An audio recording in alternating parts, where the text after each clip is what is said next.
What are we doing, Star? What are we doing?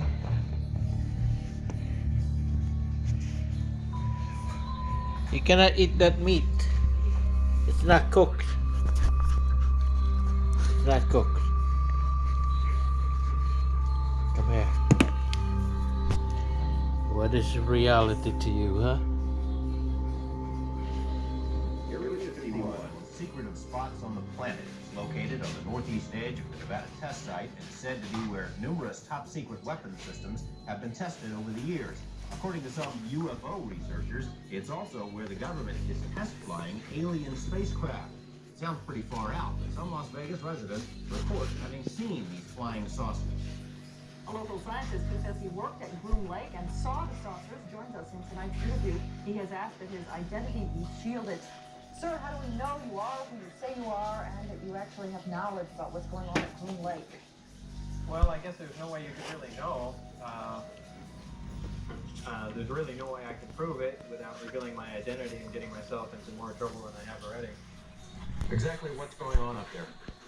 Well, there's several, actually 9 flying saucers, flying discs that are out there of extraterrestrial origin, and they're being test flown and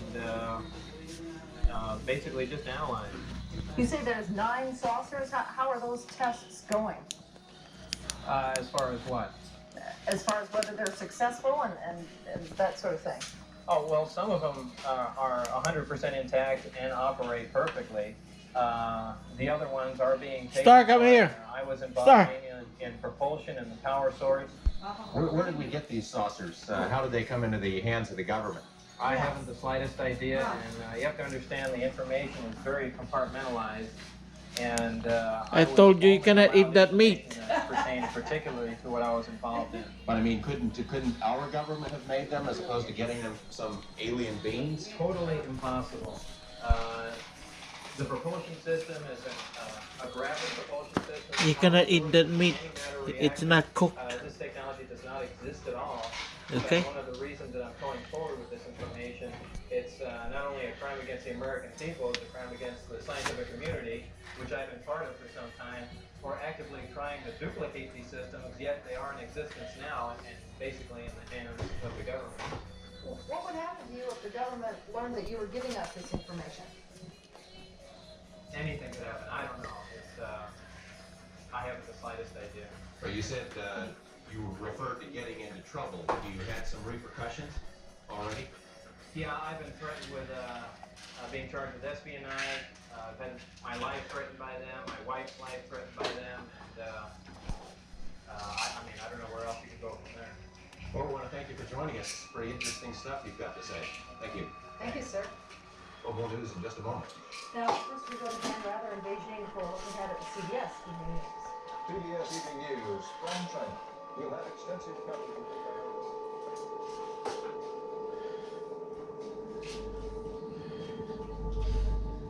The live interview with the shadowy Dennis drew international attention. Portions were broadcast by radio in 6 European countries and in a nationally televised TV special in Japan.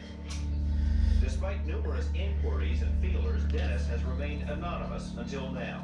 His real name is Robert Lazar. He says he was hired to work in an area called S4, which is a few miles south of Groom Lake. At S4, he says, are flying saucers, antimatter reactors, and other working examples of technology that is seemingly beyond human capability. Work now, Eyewitness News 8. This is my comeback.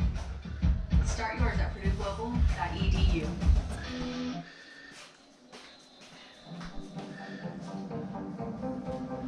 Good evening, everyone. You're in the right place at the right time, blasting out of the Mojave Desert like a Scirocco, blazing across the land into your town, your home, slamming into your radio like a supercharged nanoparticle unobtainium. Greetings to all of you from the boldest, baudiest, most outrageous city in the world, planetary capital of sun, fun, sin, sex, and secrets, my not-so-humble hometown, Las Vegas, Nevada. You know, there are a lot of people, myself included, who would like to focus on big picture stuff. Who are these visitors? Why are they here? What is the nature of reality? What is their interest in us? Where do they come from? Now, those are the questions that people have been asking about the UFO mystery since the beginning. We're no closer to answering any of them. Between your fingers, there's a bright light above it. The interesting thing is when you walk into the facility, or even to leave, they have a hand reader. I was told that it has to do something where it measures the bright light measures the bones in your finger. They're unique to each person. It sounds like something out of a TV show, but it's exactly the way it is.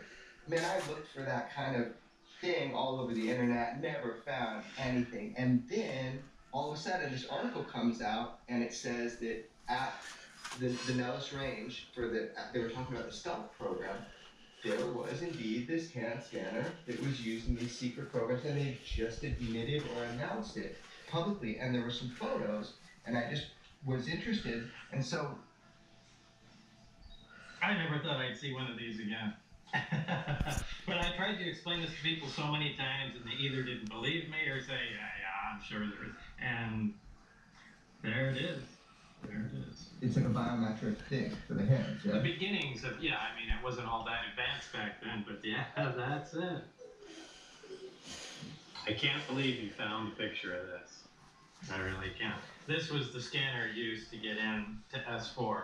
And I tried to explain this to people so many times, that there was pins in, you stuck your hand, a light above, and it supposedly measures the length of the bones in your hand, and, it's unique in each individual. It's exactly how it was.